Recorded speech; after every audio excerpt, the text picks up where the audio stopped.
And we are live. I am here with another candidate of our dreams, the lovely Katie Bansil out of New Jersey. And she's going to introduce herself in just a moment. But for those who are watching now and will be watching later, I am Kate Powell with Kate for the People, which is the goofy name I came up with myself one day when I made an alt Instagram account to scream into the void. And now we're here. So don't ask me how any of that happened. But this series is about interviewing progressive and pro-democracy candidates for the 2026 midterms because our country is in an existential crisis. And we are not going to go down like this. No, we are not. So before we get started, a reminder that this is, first of all, homework time. This is not just for your entertainment, though I'm sure we will be very entertaining. It is also a time to get plugged into races, advance the progressive candidates of our dreams. This is the time because we are in the primary season, and primary season is when you really get to make your hopes and dreams happen electorally. As I said in a video yesterday, I was being funny, but I'm also being completely serious. Once we get to the general election, you're going to go to that ballot box and you're going to vote for the least harmful candidate and you're going to like it, but now is the time where we can make a lot more demands of candidates and make our voices heard. And they're actually in a position where they either need to put up or fail in the primary. So the candidates I'm talking to have absolutely no problem having bold stances and progressive platforms, and that is what has made this series so exciting. The second part is that this is, as much as we are pushing progressivism around here, this is not a purity test. The 9 concepts that I will be walking through, and then anything else Katie wants to share about her platform, are conceptual ideas. We all know that once you actually get into the job, reality will come crashing in and you're going to have to figure out the messy details of it. And also that there's more than one way to accomplish the same thing. I have had interviews where a candidate pushed back on me at one point, but said like, hey, I'm willing to do these things so that we can get to the same part, which is economic equality, better democracy, not having us invade Venezuela for no reason, whatever it is. So we can do all of that without necessarily holding a candidate to a, quote, purity test on policy. So if that's what you're here for, I'm sorry, you will be disappointed. But enough about that. I want to welcome our guest. Katie, why don't you introduce yourself to the people? Yeah, hi, I'm Katie Bansil. I'm running in New Jersey, 6th District. I am trying to unseat a 19 term. Yep, that's 36 plus years. He's been there before I was even born. And Yeah. it's time for change, time for new flesh, time for new hungry blood. It's time for change, really, and getting money out of there. Yes, absolutely. Okay, so is your incumbent a Democrat or? I'm running as a Democrat, and the primary is in June 2nd, which is tomorrow in my eyes. Well, it is basically tomorrow. Like, we have a primary going on right now for a election, and I'm just like, yeah, it's all happening right now, guys. Let's go. I'm so anxious. Yeah, I know, me too. Oh, in New Jersey, actually, it's in New Jersey. It is 11th. Yeah, yeah.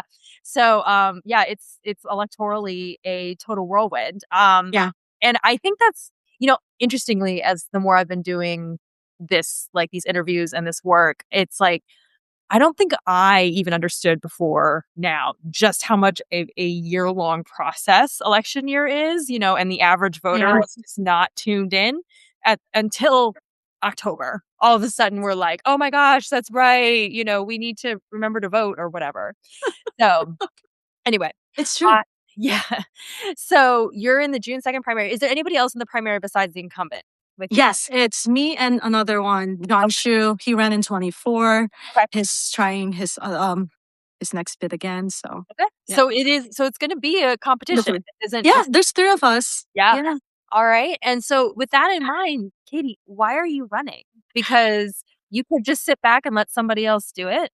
There is a who's technically a Democrat. So what is the motivation? Why'd you jump in? Is he though? Like, that's my question. Is he everything that I am, all the communities I believe in, everything that I stand for, it's all under attack. Like, this is what I live through. This is my truth. It's who I am, and he's not doing it. And the biggest factor is the district is struggling, and you are voting for more money to get sent elsewhere. That's where I say, now is the time. We need to get him out. We need someone that's going to step in and fight every day and not just sit back and say, let the cash come in. You know, it's Mhm. if not me, who else? Like this is who I am. It's my family, it's my friends. It's gotta do it. Right. Yeah. Well, that I mean, first of all, thank you for, just being like, "I need to step up right now." Do you have a moment, like, when you decided to run? Was there, like, a story where you woke up, like, it was like a sudden lightning bolt, or was it, like, a gradual process? It's like a cult. It wasn't gradual, but throughout the years, I said, you know what, I want to eventually replace Balone. He's not doing anything. And then November 2024 hit, and I said, oh hell no, We're done. I this is not right. New Jersey needs to wake up. I can't understand why we are doing what we're doing now, and he has been uncontested for so long, and no one can unseat him, and I don't know why, but I'll never know unless I try. That's why I'm here. Yeah, but it's basically, I would say, 11 p.m. election night. It's like I am filing tomorrow. It's like I'm done, Amazing. and I did, Yeah, and you're and here. I did. Yeah. Yeah, I went to bed before the results were called, when they were still tossing up Pennsylvania, and Oh. I knew, and then but I was also like, "Please, God, no." Like, and I went to bed, and my husband woke me up at, like, 6:30 the next morning, and I was so it was, those nights where you're so anxious that when you go to Hmm. sleep, you're just totally worked up and you can't, like, even though you're sleeping, you, like, wake up really fast because 'cause you're just like, "What's happening?" That was Yeah. so he shook me, like, once, and he was like, "What is it?" And he was like, "Yeah, so It's Trump," it. and I just, like, Ah. I didn't even say anything. I just like, what was there to say? I was totally devastated. I And have pictures like in tears. yeah. I think you probably agree. I think I expected it, but I think I had hopes Oh, yeah. that I would wake up and America is better, like that we want better. But no, we want a Trump 2.0 and a Trump era number two. It was heartbreaking. I'm glad that here's what I'm loving about all of the candidates that I'm interviewing Mhm. is you guys are so grounded in reality, because if I hear one more conspiracy theory about how there was, like, technological fraud or whatever in the election, how we got here, I'm going to throw myself off a building. Ah, Like, that's not what happened, and you know what? People, you can at me if you want with it. The reality of the matter is that it is damn near impossible in this country to rig an election to the point where you would actually elect somebody different. But yeah. when fraudulent ballots get cast, yes, they usually get destroyed and not counted because they're fraudulent. Yeah. Um, Hmm. but the I appreciate that. So the candidates who are running right now are like, I'm running because clearly we have taken a wrong turn somewhere. Yeah. This was acceptable, and part of that wrong term, I think, is not having options, right? Is Hmm. feeling like there was electorally an option, and you're like, "I will give them an option then." And Yeah. so, anyway, bravo. Love it. So happy that you all are here, and I am like, it's the greatest honor of my life to be interviewing you and others. No, thank Okay. you.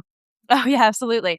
Okay, so we're at the part of our interview where we go through the 9 points of the candidates of our dreams. Yeah. I'm gonna go through them one by one, and Hmm. again, not a purity test, anybody. This is not a gotcha for Kate. I'm not gonna, like, skewer her to the wall if she doesn't answer the way that I want her to answer. I Most want to see that happen. Again, I only do that with the GOP, um, because they are promoting authoritarianism right now. Ah, But number 1, the candidate of our dreams takes $0 in corporate campaign money. yeah, my FEC report would say exactly that. Okay, there we go. You're like, Yeah. "That's the story Yep. story short. We're done. We're not doing that." No. Number 2, term limits themselves and advances term limit legislation. Ah, yeah. Why? This is really funny I because was gonna say, I think I know what the answer it happened in New Jersey. Someone died in office, and then you have to do a special election, and then it just disrupts the whole flow. It shouldn't be. I call it a life sentence when I really shouldn't be calling it that, right? I truly believe that every election is a term limit. Like you get a choice every election. But unless we put some sort of legislation to make it happen, then the same people will keep going. But yeah, I support it. Yeah. Get them out of there. Do you have I have some candidates who very specifically analyze this. They're like, I want, 6 years, 10 years. I want Mhm. 2 Senate terms. Like, what do you have any, like, specific thoughts on that? The government works in like a turtle way. I would say nothing. I'll say 12 years max. And I'm saying that only because it takes 1 to 2 cycles to even get a bill out there. Yeah. I think 12 years is good. Anything beyond 12, someone asks Supreme Court, yeah, I mean, yeah. Yeah. Like, imagine getting in there 20 and then dying Right. as a justice. It's like, why? Yes. But yeah. I am yeah, we're about to talk about that Supreme Court. But yes, no, I think 10 to 12 is what I would settle on Hmm. based on exactly what you're saying. I don't think that you can do I heard I had a candidate call it a body of work, and I think that's a great term. Yeah. You cannot accomplish a work, your district sent you to Congress to do XYZ. You Hmm. cannot do that in 2 terms or even 3 with Yeah. the complexities and the massiveness of this government. You just can't. And so you want some people in there with their causes, right? Ready to take them to the finish line and then get out, right? Like Yes. be done. Yes. So Yeah. On a mission and dare to do it. right, exactly. So Yes. perfect. Okay. Number 3, reasserts their power over the Supreme Court. That's a tough one. Ah, I think both stand for a reason. Right. And I think we should just have more of a transparency of what a Congress Mhm. person can do and what Supreme can do. Otherwise, if Congress just handles everything, then we're out of checks and balances. Right. Yeah. So your concern is that like Congress not you don't want it to become like an opposite extreme where it's like a Supreme Yes. Court is basically just a nothing Just court, one. right? Yeah. Yeah. Hmm. And which I agree with. I don't Hmm. think it's stripping the power entirely Hmm. of the Supreme Court. Yeah. My it would look like stripping almost entirely because of how much power they've taken. I think is where I'm at. It's like yes, it looks and sounds extreme to some people when I'm talking about the Supreme Court, but that's because of how much power they have taken and how much power Congress has ceded to them that is Right. constitutionally their responsibility.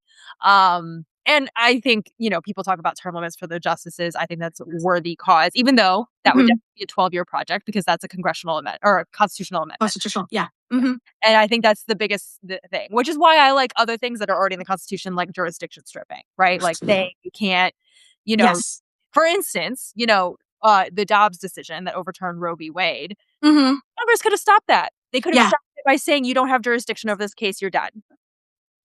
And we didn't have a Congress at the time that was going Yeah. to do that, unfortunately. But it's one of those things where it's like there are ways for the people, as in Congress, to step in and be like, "No, we're not gonna do all that." I also Hmm. think with the Supreme Court, just historically and even with this one, when they have been checked, they kinda ease up on some of their nonsense, right? Yeah. They're like the kid in the candy store for a little while, and then when you give them kind of a, yeah, remember the part where Article 3 really doesn't say a whole lot about what you can do, and so I can roll in here and tell you to knock it off, and suddenly they're like, "Oh, yes, mommy, sorry. They took Hmm. away all of the ice cream." Right. So, Right. anyway, sorry, that's my diatribe about this. You're good. Number 4 and 5, I do together. Hmm. Raising wages, reintroducing corporate tax marginalization, and increasing high net worth individual tax marginalization. So, thoughts? Tax the rich. Nonstop. Forever. And one thing I want to look at is we need to kind of reassess the loopholes that they can do. I am also big on salt. I think New Jersey is one of the states that would benefit Right, with the salt getting reinstated there. Yeah, tax the rich. right. I wages too. I think there should be a proportion there. Like I don't believe a CEO should be making 10 billion a year. So you believe in like ratioed wages, I do. like you can't make X times number what Yeah, your lowest wage? Yeah. Okay. yeah. Do you have any hard like policy points on that, or is it something you're still researching? I'm researching, but one thing that I want is I don't think 15% on a tax bracket is enough. We also should stop the tax breaks on these wealthy people. How come they get so many? And stop saving them. Like, nothing. You know what? If it's too big to fail, it's because it's wrong. There you It's go. Yeah, get it out. I've been in corporate finance for so long that, I see the ins and outs of it that I'm just like, Uh, no, this is not it. right. And someone crying over a tiny bit of tax and you're making millions versus someone who makes 30,000 like getting taxed almost the same exact Right. percentage. It makes no sense to me. I don't understand why anyone at or below the poverty line is getting taxed at all. That is bizarre to me. I'm like, That's one why thing would I want. you Yeah. tax them?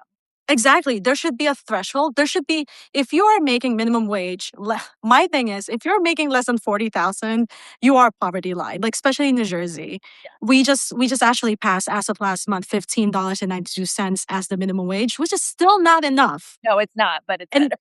if you're making $40,000, I don't think you should be taxed high at the federal level and very little on the state level too, because you're taking in very. If you put in like your rent and then childcare costs, you're saving $5 at a minimum, like at the least. It's no, this federal tax breaks. It's not very very equitable. I don't think. No, it is absolutely not. Yeah. And I do appreciate your comment of if it's too big to fail, it's wrong. There's Yeah. the in I love how we talk about, capitalism. Well, part of capitalism is creative destruction. It's Yes. actually one of my biggest gripes with neoliberals on Mhm. either party is how much they talk about, we want capitalism and capitalist solutions, but we don't want the part of capitalism where it's like if you screw it up, you screw it up, and you pay the consequences of screwing it up. And then there's always a song and dance about, but the workers, it's like, well, we have unemployment insurance, but you know what I mean? Like we could make those safety nets better if you would pay your freaking taxes and we weren't bailing you out with billions of dollars of subsidy that end up going to your salary and not their salary anyway. Cause Exactly. I'll go do layoffs after you got a bailout. And now I don't understand why we did that. So anyway, sorry. Nah, you're good. H. Um, but yeah, no, tell me more about your experience in corporate finance? Like what's informing your expertise here? I was in Wall Street. I was in credit analytics. I was in treasury. So Um, you've seen all the bodies. I did, and you know Oh, what? A lifelong dream actually was to work for the Federal Reserve. If you talk to every single person in my life, they would say that was my dream. And then I realized it's corrupt.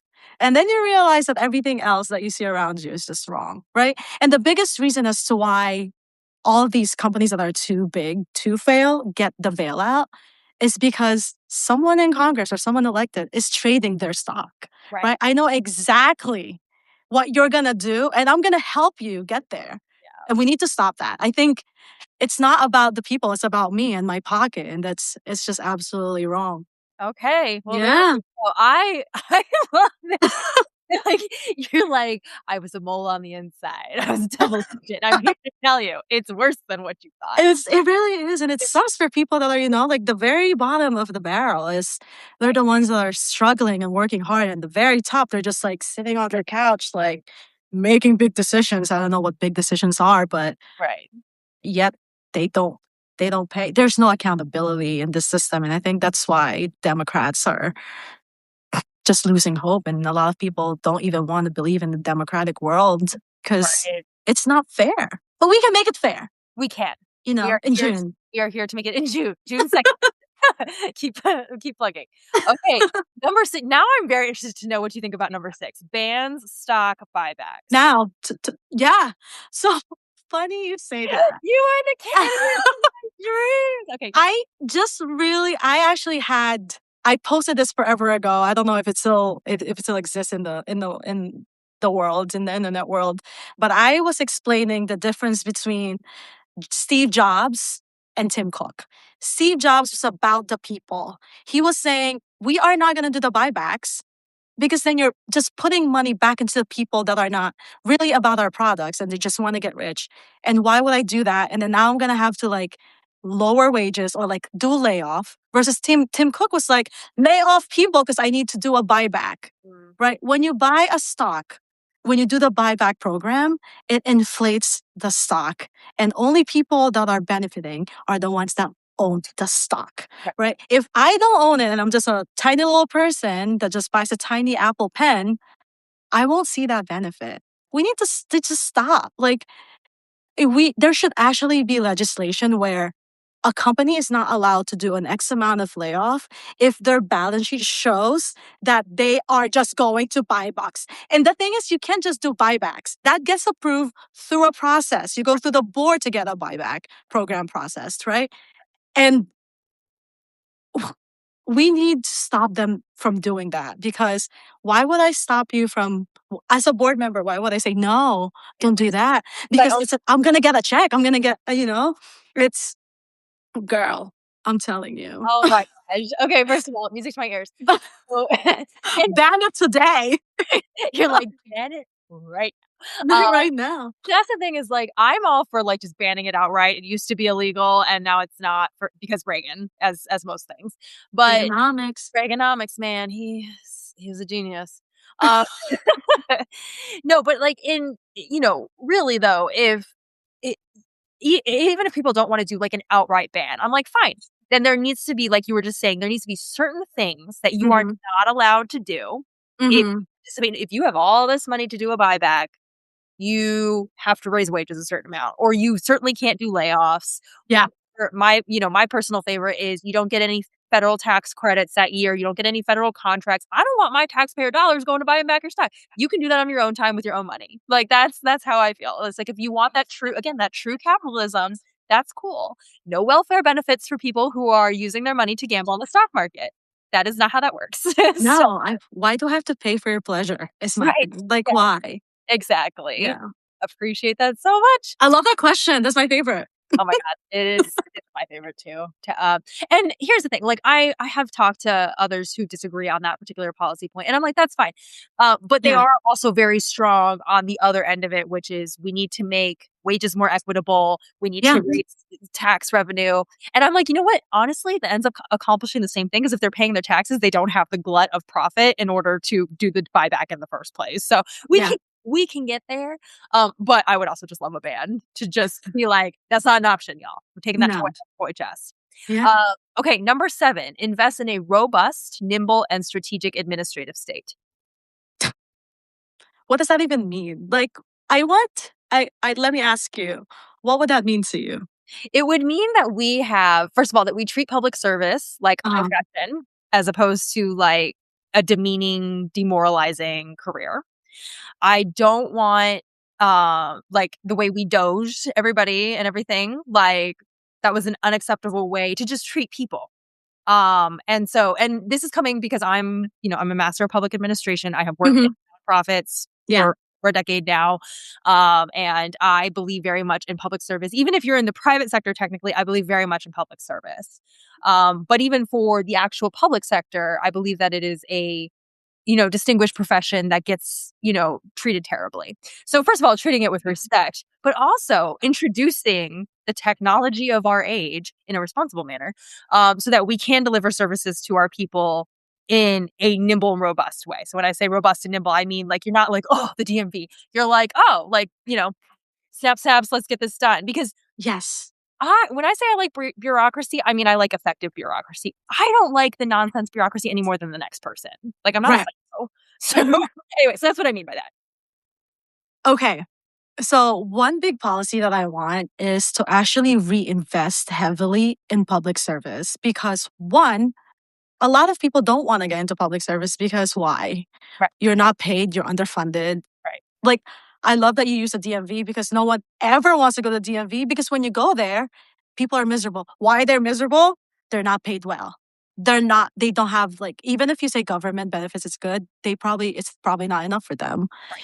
And yeah, I think before we even start saying let's invest so much in public policy, in public service, I think it's like let's bring back the trust in public service. I think I want people that want to be teachers, that want to be firemen, that want to be anything in public service to be given the way to even get there.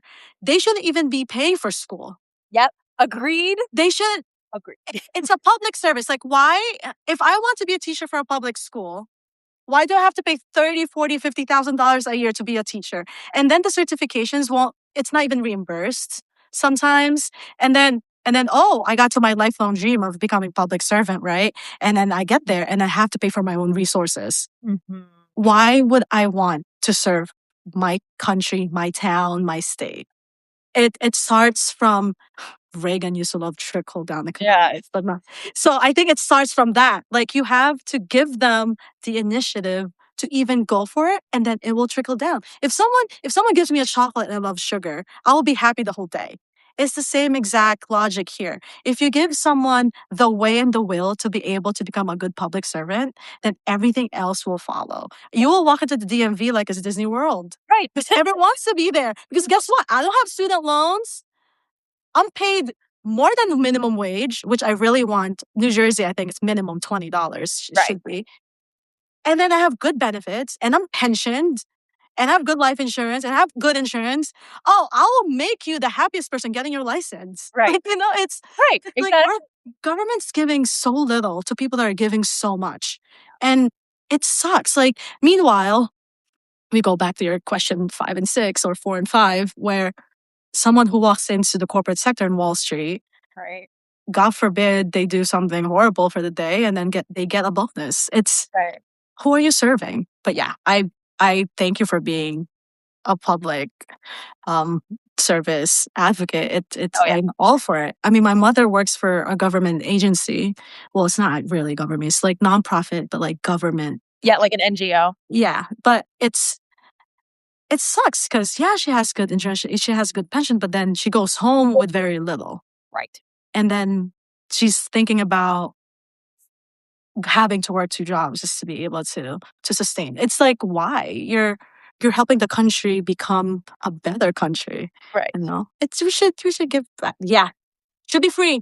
They should be going to school for free. I mean, today. Like I am a huge fan of that. Like, yeah. and it actually leads perfectly into our next point, which Mhm. is advances universal health care and education. Yeah. And I love your point that it's like if you're doing public service education, that should just be like Should be free. paying for that because that's for our people. But anyway, other that what else about the entirety of that package?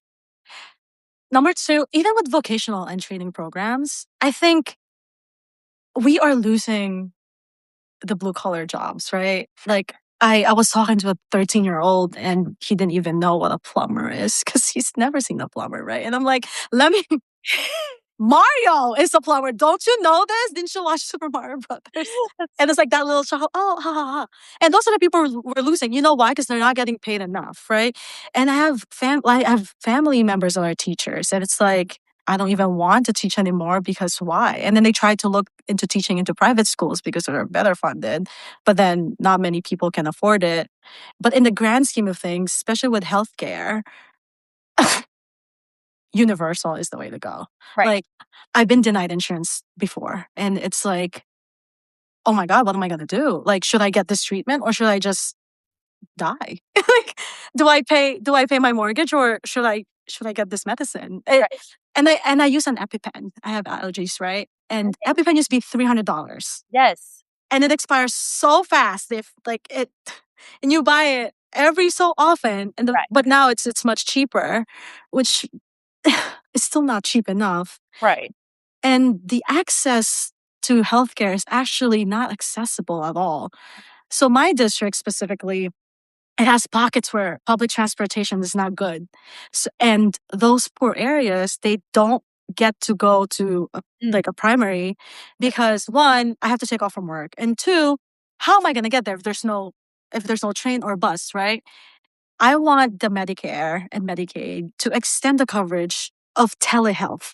Like at the very, very core of it, I should be able to dial just a number or like do a FaceTime call. And it should be a telehealth and it should be billed the same exact way. Single payer is the way to go too. Like if I get my shot here, it should be the same everywhere else, right? And these hospitals better be line item in my bills. Like there should be no hidden cost. Should be no cost at all. Like I don't understand. Actually, I do understand because lobbying is a world of wonder. We should not be lobbying Because we for. have for-profit health and life insurance, which is should like it's monstrous when you think about it. Yeah, Why is that a thing? yeah, Like, but it sucks because when I talk to these people from my district, uh, it's okay. It's just heartburn, and I'm thinking, what if that's like an underlying condition of something, and you can't, because you have to think about whether or not you could afford to go to the doctor and what going to the doctor would actually mean. And like sometimes your insurance only covers the primary visit and the follow-ups are not covered. And we should change that. It's so impossible. And we should like create these little clinics. Like if you go to Europe or sometimes in Asia, they have like these small like communal clinics where it's free. You can get a shot, you can get it's like just visiting a family, and then a doctor will see you and it's free and the government pays for it. How come we don't have that?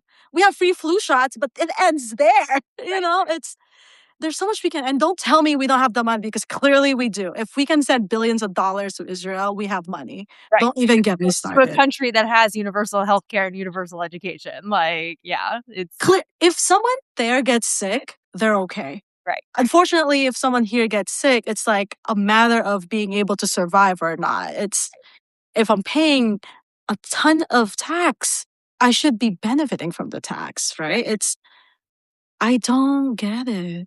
Yeah. Well, I do, but at the same time, Right. I still You're don't like, get it. well, you don't get it as in like this should be common sense and why are we putting up with this? But also like I know exactly what the power is behind that. So Yeah, and it kills me, Kate, because some people call, oh my God, your ideals are so progressive. You are progressive. But I think the term progressive is like, sometimes I get so sad because these are human rights. It's not, how is my idea of universal healthcare radical? How is my idea of free public service education radical? How is that? If anything, it should be like a step towards just getting a human right. Affordability is a human right. Housing, down to your healthcare, that's a human right. It's just you're just trying to survive. How is that even the radical is you thinking it's radical. It's crazy. It shouldn't even like this progressive movement should just be called the movement. It's like to me it's common sense, but I guess it's not very common common. sense, right? Yeah, you know. I think I so a couple of thoughts on that. I think we've been trapped in an abusive relationship with our corporate overlords for a long time where Yeah. we've just all been programmed to believe like it's because you're not working hard enough. And it's like, no, I am actually. I am working very hard. And also I can't help if I get sick and have cancer. Like getting cancer or something is not a function of how hard I worked or not, It really you know, unrelated.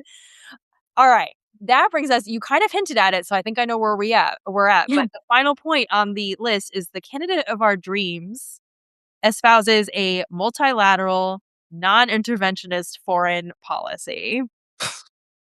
I don't think we have a foreign policy. Yeah. I think we have friends policy. Yeah. I think we protect our friends.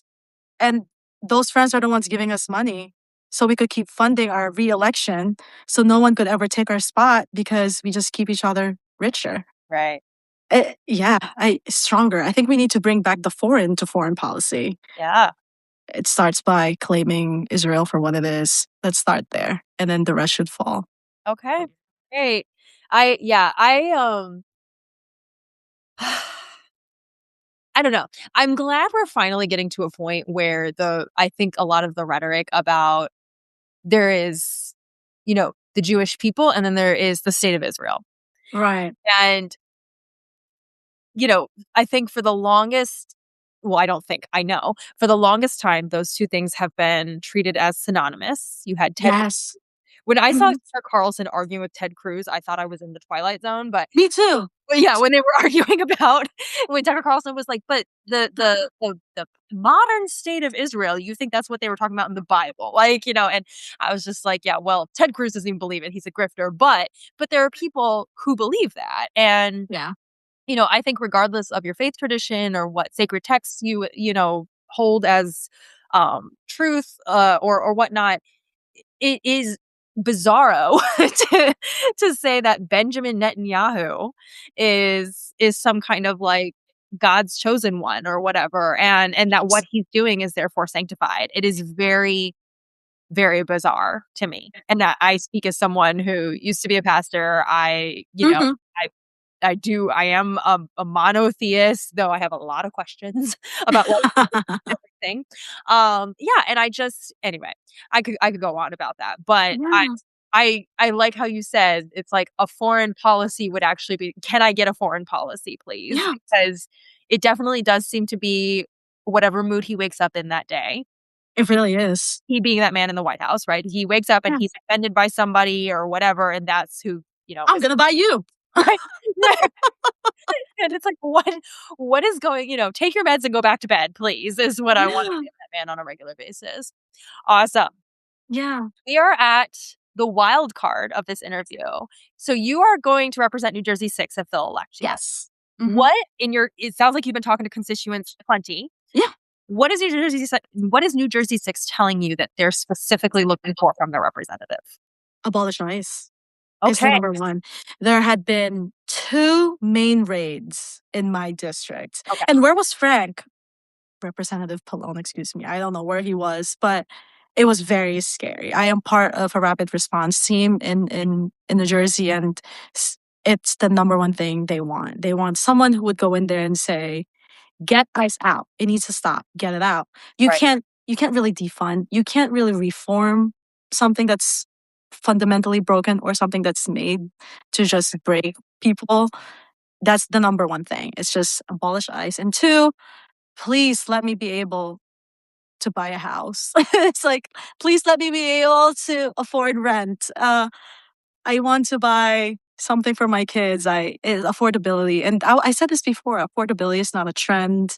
It's not a talking point. It's a real thing. And unfortunately, for some of the people that are running for re-election that have been there forever, my representative, it's like I think you're forgetting what it's really like to go day by day Right. and walk around the district and know how hard it has been. Right. So those are the top two, I would say. Okay. And that makes sense because I think the polling and the data bears that out in like Yeah. across the country. People are Yeah. like, can't afford anything.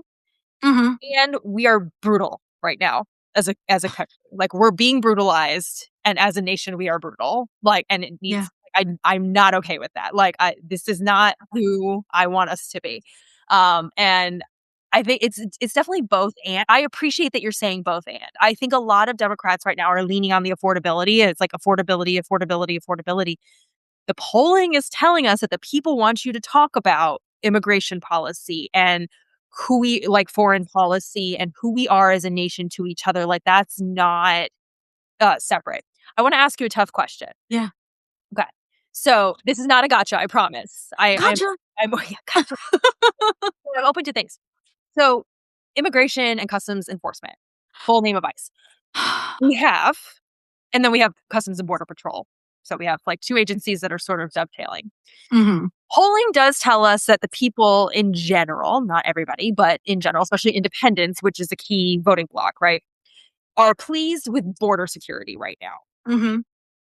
Not pleased with immigration enforcement, not pleased with detention, not pleased with like the raids and the foolishness. Like only Republicans are saying that they're okay with that, and Mm-hmm. and it's MAGA Republicans too. When the polling that breaks out MAGA Republicans, it's a pretty clear split, right? Yeah. Regular Republicans, like the John Boehners of the world or whatever, are like, nah, I'm not Mm-hmm. either. But I digress. So how, if you were like, okay, let's abolish ICE, because this is a question that I've been asking and I'm probably going to make some content about it. How do we go about taking care of the voting block so that we don't have people thinking, oh, what I'm for is just everyone can just waltz into the country and things, not just people, but things can just enter this country like products and humans being trafficked and whatever, and there's nothing for that. So what are basically I'm trying to give you the part where you can say like what I'm not saying is, you know what I mean? Like, because I think that this is going to be an issue with Yeah. independents throughout the rest of the year. I think this is what the way the Republicans are going to try and salvage their poor image on immigration right now is to be like, but look at the border, Right. safe or not. So, what is your answer to that? My answer is, do I believe in border control? Yes. Like I think to the caveat of people want to be here legally, Right. right? But we actually make it so impossible for people to be here legally. My biggest thing, my immigration reform platform is you have to create pathways to citizenship. Yes, you stand as a border patrol person and you look at the visa requirements and you look and you say, hey, listen, you have 6 months here and then you're out. Or, okay, welcome to America. You're, in a fiance visa or you're some sort of visa. Sure, come on, you can get in. And sometimes, more often than not, and people don't realize this, those people that overstay have tried to reach out for legal resources Yes. so they could stay longer. But guess what? We don't provide. We don't provide legal resources. And if we do, it's 15, 30, $40,000. I don't have that. I don't know if people would necessarily. If you actually say, hey, listen, we can help you become citizens, we can help you become permanent residents, we can help you become something, it will work. Right. And I hate the argument of, oh my God, illegals are here and they're killing people, they're hurting people. And I'm like, yeah, but so are citizens. At a And higher rate, the data is very clear. I'm pretty sure we have a felon president that we never held accountable. So don't actually give me that argument because, like, I believe in the law of the land. I believe that we should follow the law. And that is not just for immigrants or for the illegals that they call, right? If someone kills someone, someone hurts someone, they should follow due process. Mhm. I think people forget like the Constitution protects every single person that sets foot in this country. If I enter in a tourist visa and something happens to me, the Constitution protects me because the Constitution was written for the people, not for your status. And I think we need to go back and realize what the Constitution is all about. Right. But I'm not saying, like, if you say abolish ICE, I'm not saying, oh my God, no, open the floodgates. And Right. the people, we, ICE was not created to patrol. ICE was created to racial profile. It was created after 9/11 for a specific reason, and we just kept it there because why not? Yeah. And you can have someone or like you can have an institution or a system that would just like continue to do something so harmful and then we just keep letting it happen. No. And I said it before, I believe in a structured open border policy because I think we can. Like we can put a human element into immigration. It works in other countries. And Right. because I the only reason, Kate, it wouldn't work here is because it's a cultural issue for us. It's an ideology. Like the fight for democracy is an ideology issue. It's not because like we really are trying to protect our country. It's like a lot of people are thinking, I'm protecting myself. Like my idea is like America is just for Americans. But most of those people don't realize who the true Americans were to begin with. You know, but yeah, I mean, yes to border control, but the humane way and give everyone the due process. You can't just detain people and just let them die at a detention center. That's not how life works, right? But um, yeah, pathway to citizenship. You know what it is? It's so hard to look at an application to become a citizen because one is only in few languages and we don't have centers that would help them. If you call a hotline, it's usually either Spanish or English. And in my ideal world, is we'll have multiple centers that could help with multiple languages and they will sit down. And an application to become a citizen shouldn't be $800 or $900, should be much cheaper than that. You clearly don't want people to be here. Like that's just my thing. Right. Which is silly because we are experiencing a population decline. We Yeah, absolutely need people here working and paying taxes in order to uphold the supposed capitalist system that everybody's so obsessed with. So I'm like, well, if you want that, then we need to have immigrants. That's how we've had sustainable population for exactly. like the last 2 decades. So Exactly. yeah, no, couldn't agree more. Thank you for letting me take you down that journey a little bit because it's just Yeah, I can already see happening as like the rebound from the GOP having this abysmal immigration approval is them going to be like, oh, well, what the Democrats want is they just want to open the borders and like people can just walk in and murder us all, which is was always a fantasy and is not real, but that has never stopped anybody. yeah. Um, Okay. So, along those lines, we have reached the part where we give everybody homework. As I said, this is a homework time. Uh, Homework. and we are going to talk about where, first of all, say your like district again for anyone who's just joining and where we can find you, social media, website, whatever, how people can plug into your campaign, remind us of the election date again, and then and any other plugs, like any other ways that people can help. Of course. Again, I'm Katie Bansil. www.katiebansil.com. Instagram is Katie Bansil. It's so easy. X. I still call it Twitter. I still call it Twitter too. I think it Katie. makes your mom mad. It's I it's know. yeah.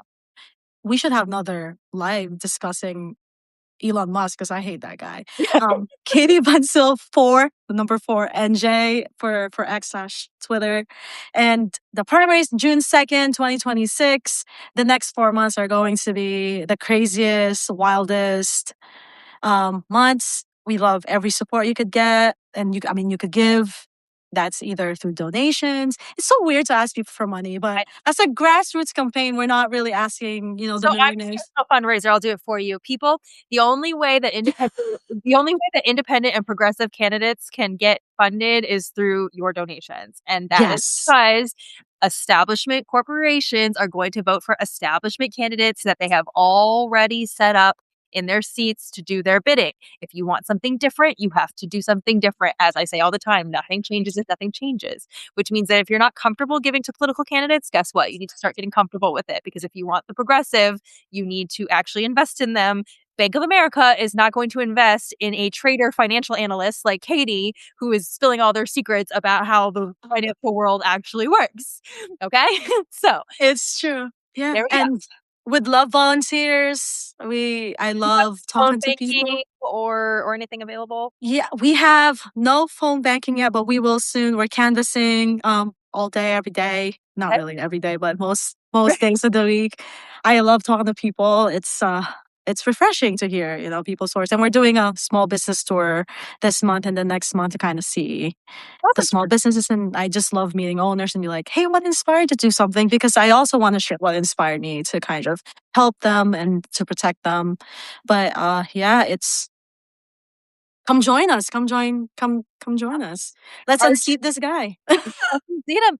All right. So, New Jersey, if you are in District 6 or around, or if you're in any other part of the country and you're like, I can phone bank once you start doing that, reach out to Katie. I will put the links when I send out the recording for everyone to watch this later. I will put links to all of her campaign stuff, her social media, all that kind of thing. And I will also put the electoral dates, voter registration, like all that kind of thing. As a Yes. reminder, vote411.org is your friend. You can put your address in there and get very clear on what's going on with your election situation. And then from there, you can go to Ballotopedia and figure out the candidates and whatever. But Vote 411 is the big one. Mhm. So keep track of when your dates are. And I'll just say it again.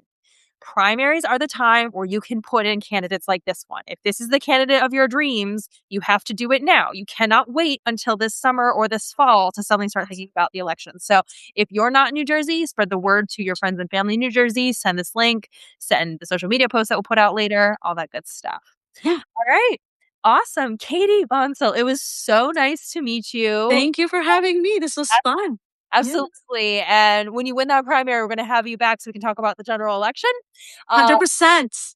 100%. When, not if. When. I Yes, love that. Yeah. when. But we will definitely have you back on here. And thank you for being the candidate of our dreams. Have a great Thank you. You too.